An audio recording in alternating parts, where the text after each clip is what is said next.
Greetings. This is Greg for Tesla Fan Insight. Our talk today focuses on what I call doomsday scenarios presented by competitors as well as Wall Street analysts regarding Tesla's inability to maintain its lead and succeed as a company. Bonjour, wie geht's, wie steht's noch im Ausbeibeinen, Strasvice, ni hao ma, guten Tag, buongiorno.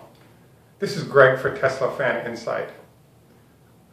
This week I was reminded by one of my viewers that there's a very tired discussion that's gone on that focuses on the fact that there's nothing unique about Tesla.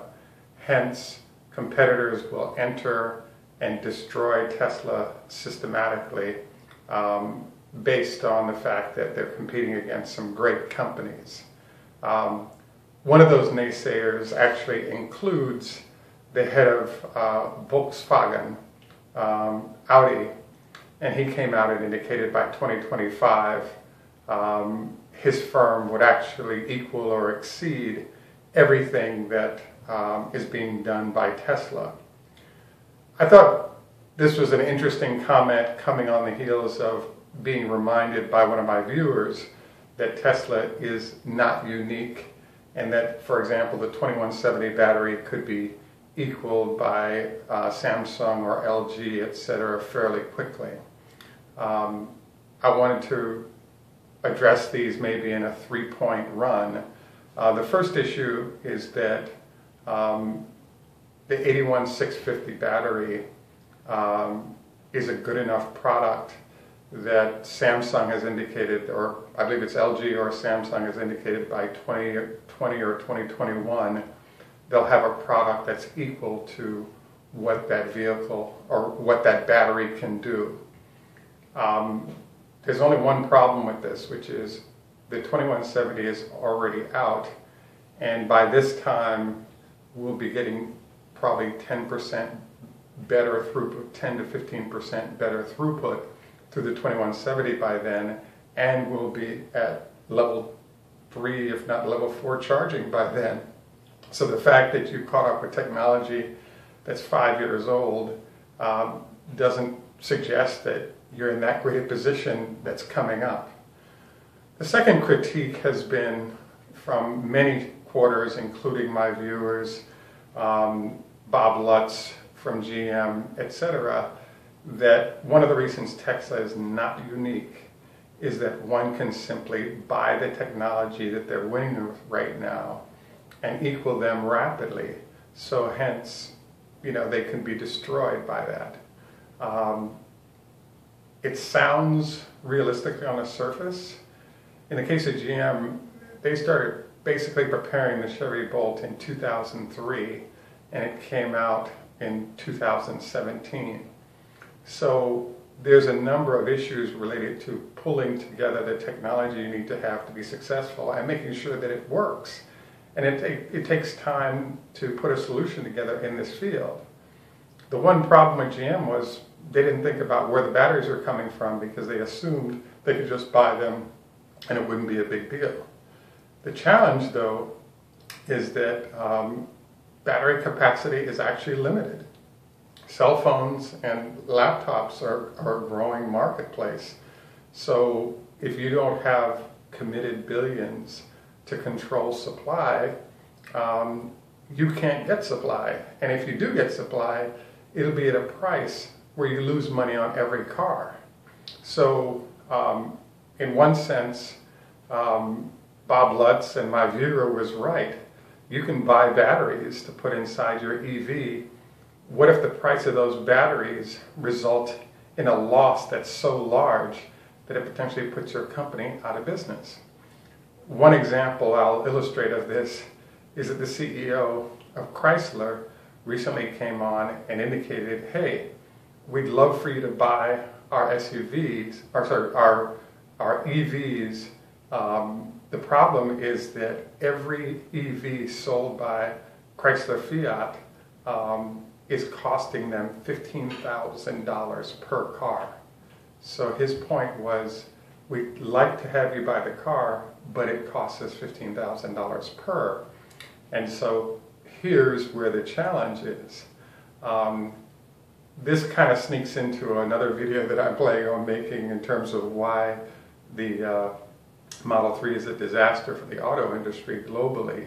And the main reason is that prior to the Model 3, everybody could say, it's no big deal. Tesla is only operating in a very expensive zone where very few people can afford those cars. Now that the Model 3 is coming out, this brings the pain to many more price points within the auto industry.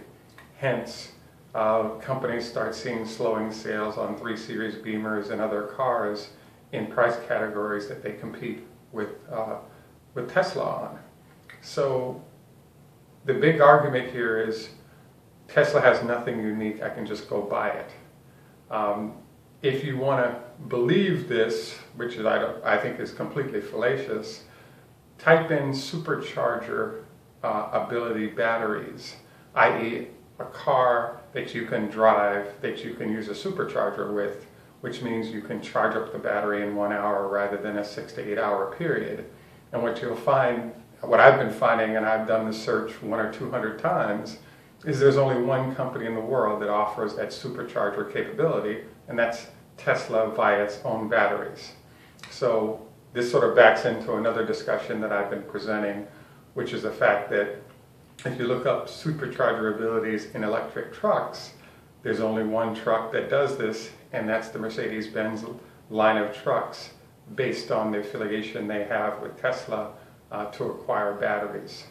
So in a sense, I guess some of these folks are right. You can buy batteries for your EV. You can't buy supercharger-able batteries, but you can get batteries. The price point you're buying them at will be so high that your company goes bankrupt, but I suppose you could buy them. So right now, there's a huge vaporware thing going on where many manufacturers are showing pictures of really nice cars, like I've seen some nice looking Porsches that are slated to be electric vehicles. It's one thing to introduce or show off a car that has an electric powertrain. It's another thing to both be able to manufacture it and get batteries for it at scale. And the problem right now is that that battery supply is a barrier to entry at scale for many manufacturers. Hence, one of the big reasons why most of those competitors won't be showing up in force until the middle of the 20s and the 23, 24 zone, which gives Tesla plenty of time to sort of build a footprint of relationships with customers that's solid, that it's going to be hard to unseat them. So my argument is Tesla goes to a very high number. 3,000 I think is about right in the next 5 years, based on having a monopoly both in cars and trucks in terms of the best of breed solution to the type of issues that customers want and need. And yes, I believe they're unique, and yes, I believe they have a monopoly, and competitors can get a product on the market, as in the case of GM or in the case of Chrysler, but most of those competitors are providing solutions that I thought I was going crazy, but they seem kind of dumb.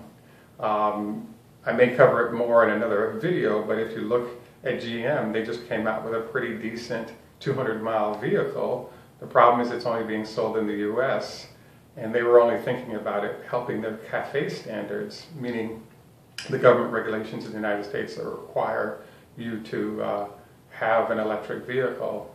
They weren't planning on manufacturing. If they could make them and make money, they could have sold a lot of these in Europe like hotcakes. But when you're losing money on every vehicle, it's hard to get motivated to sell large numbers of units.